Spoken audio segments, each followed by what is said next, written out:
हिन वक़्तु असां टंडो मोहम्मद खान शहर जे फुलेली रोड ते जेको आहे मौजूदु आहियूं, जिते जेको आहे गंद किचिरो ऐं सफ़ाई जो जेको आहे इंतिहाई नाख़ुशि इंतज़ाम थियल आहे। हितां जा रहवासी कीअं था महसूसु कनि, ख़ासि करे जेको गुज़िरियल बलदियाती चूंडुनि में जेके हितां काउंसलर जा जेके चेयरमैन चूंडिया हुआ, उन्हनि माण्हुनि जा मसइला हल कया आहिनि या कोन कया आहिनि। ख़ासि हिन भेरे जेको हैदराबाद डिवीज़न जो ॿियो मरहलो बलदियाती चूंडुनि जो जेको इलेक्शन कमीशन पारां अनाउंस कयो वियो आहे, 24 जुलाई ते जेका पोलिंग कई वई आहे टंडो मोहम्मद खान ऐं हैदराबाद डिवीज़न जे मुख़्तलिफ़ ज़िलनि में, उन हवाले सां केतिरे क़दुरु तयारियूं शुरू आहिनि। ऐं हिन भेरे असां इहा शइ जेका नई ॾिठी आहे त कुझु नवां चेहरा उहे पिणु जेके इलेक्शन में सो वठी रहिया आहिनि, उन्हनि सां बि ॻाल्हि ॿोल कंदासीं ऐं शहरनि सां बि ॻाल्हि ॿोल कंदासीं त उन हवाले सां कहिड़ा वीचार वंडीनि था। बलदियाती इलेक्शन हिकिड़ी वार्ड लेवल, बिरादरी लेवल, शहर लेवल ऐं पाड़े मोहल्ले लेवल जा इहे मामला मसइला हूंदा आहिनि। जेका गुज़िरियल बलदियाती नुमाइंदा हुआ, उन्हनि टंडे मोहम्मद खान जी जेका हालत कई आहे, उहा उन खां तव्हां सहाफ़ी दोस्त, शहर जा माण्हू, हिते जा वोटर सभु वाक़ुफ़ आहिनि त पीपल्स पार्टी जे माण्हुनि टंडे मोहम्मद खान जे पाड़नि जी, शहरनि जी, घिटियुनि जी कहिड़ी हालत कई।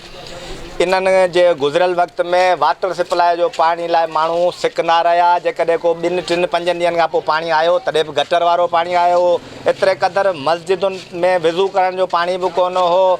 शहर में सफ़ाई जी जेका हालत आहे उहा तव्हांजे अॼु बि साम्हूं आहे त चूंडियल जेके गुज़िरियल बलदियाती नुमाइंदा हुआ, इन्हनि सवाइ माल हड़प करण जे, सवाइ सरकारी बजट पाण खाइण जे, पंहिंजा बब भरण जे का बि अवामी ख़िदमत कोन कई।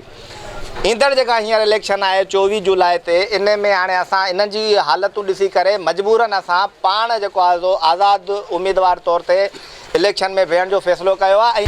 पहिरीं त जेके बलदियाती नुमाइंदा हुननि कम कोन कया, हुननि जे करे ई गंदगी थी। ऐं हींअर बि शहर असांजो तबाह थियो पियो आहे। भले 9 नंबर वार्ड आहे, इहो अची चेक करनि या किथे बि गंदगी आहे। ऐं मूंखे सम्झ नथी अचे जो सफ़ाई वारो अमलो हेतिरा मुलाज़िम आहिनि किथे, न सफ़ाई आहे, न ड्रेनेज आहे, न को त शहर में जितां वञो रुगो किचिरो ऐं तबाही ॿुॾियूं पियूं नालियूं। ऐं हिन शइ ते सिंध गवर्नमेंट खे बि चवंदुसि ऐं असांजे नुमाइंदनि खे बि चवंदुसि, अवाम खे इहो रिलीफ ॾिनो वञे। ॿियो त ॿिया कम त नथा करो, सफ़ाई त थियणु खपे ऐं सफ़ाई अधीमान आहे। ऐं इहो चवंदो इंतिज़ामिया खे, हिते डिस्ट्रिक्ट जे सदर खे, जंहिंजे सफ़ाई कराई वञे। पहिरियां जेके चूंडियल नुमाइंदा हुआ उन्हनि त कमु सफ़ा न कयो। हिते ॾिसजे किथे बि अहिड़ो टंडो मोहम्मद खान जेको तमामु सुठो शहर आहे, इन में बि गंदगी ॾिसूं था। अहिड़े हालत में अचूं था जे मोटर साइकिल ते चढ़ी अचूं था, असांजा कपिड़ा बि ख़राबु थी वञनि। हींअर बि ताज़ा उमरा माला मां मटिया आहियूं त उते बि जो पाणी गटर जूं लाइनूं टुटियूं पियूं आहिनि, गंदगी थी पई आहे, का केरु ध्यानु ई कोन थो ॾिए।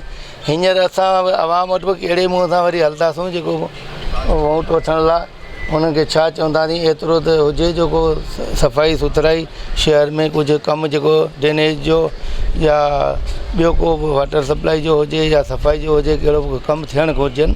90% माण्हू खाईंदा आहिनि, 10% कमु थींदो आहे।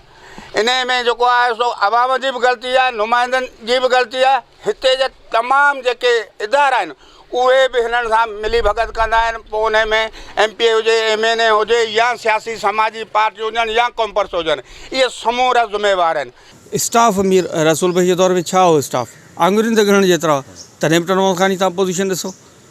बाद में जेको पोजीशन रही साहब तव्हां ॾिसो। वरी एडमिनिस्ट्रेटर थी आया साईं ज़ुल्फ़कार चावरिया, उन्हनि पंहिंजो डिलीवर त कयो, कम से कम लाइन लेंथ त कम जी कोई सुठी कई। भाई फंड्स ठीकु आहे, उन दौर में हुआ ई घटि।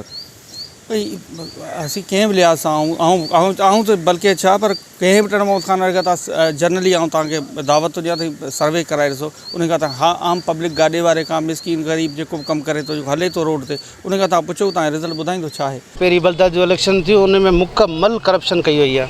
को माण्हुनि जो कमु कोन थियो आहे, ना रोड ठहिया आहिनि, ना घिटूं ठहियूं आहिनि, ना लाइटिंग सिस्टम थी आहे, ना कब्रिस्तान पता आहिनि।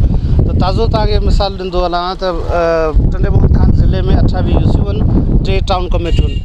28 यूनियन काउंसिलनि में 5 लख रुपया बजट ईंदी, जेकी हाणे 7 लख मुक़ररु थी आहे। उन खां अलावा 2 करोड़ रुपया ईंदा हुआ टाउन कमेटी खे। सॼी रक़म टोटल करप्शन, टोटल चूंडियल नुमाइंदनि जा किसा भरिजा आहिनि। तव्हां कब्रिस्तान वञो, ड्रेनेज पाणी वञो, गूनी जे कप सां तव्हां वञो, सफ़ाई जे हवाले सां वञो, नौकिरियुनि जे हवाले सां वञो, असां वटि त बेरोज़गारी बि एतिरी वधी वई आहे जो माना इंतिहा खां वधीक। ड्रेनेज जो को सिस्टम कोन्हे को, ऐं लाइट जो बोरान तमामु वधी वियो आहे, ऐं ट्रांसफार्म उतां खां कटियो पियो आहे, अञा ताईं कोन्हे लॻो। हिकिड़ी ट्रांसफार्म ते जेको असांजो माना रुझान हले पियो, हीअ असां मुख़्तलिफ़ जेको आहे असांखे ॾींहों ॾींहुं असांखे कमज़ोर कयो पियो वञे, ऐं असांखे गंदगियुनि में ऐं असांजे शहर खे तमामु गंदो ऐं बुरे हाल में रखियो वियो आहे। टनू मोहम्मद खान ज़िले जे ॿिनि टाउन कमेटियुनि ऐं हिकु म्यूनिसिपल कमेटी आहे ऐं 19 वार्ड आहिनि जिन ते जेको आहे 24 जुलाई ते ॿिए मरहले में इलेक्शन थी रही आहे। टनू खान जे रहवासियुनि पारां इहो मुतालबो कयो वियो आहे त टनू मोहम्मद खान शहर जा जेके बुनियादी मसइला आहिनि हल कया वञनि ऐं ईंदड़ जेके हूंदनि इहो जेके कुझु उमेदवार आहिनि उन्हनि सां बि असां ॻाल्हि ॿोल कई। उहे चवनि था असां आज़ादु तौरु जेको आहे इलेक्शन में हिसो वठंदासीं। हाणे सूरत हाल इहा आहे त ज़रूरत इन ॻाल्हि जी आहे त टनू मोहम्मद खान जा बुनियादी मसइला हल कया वञनि।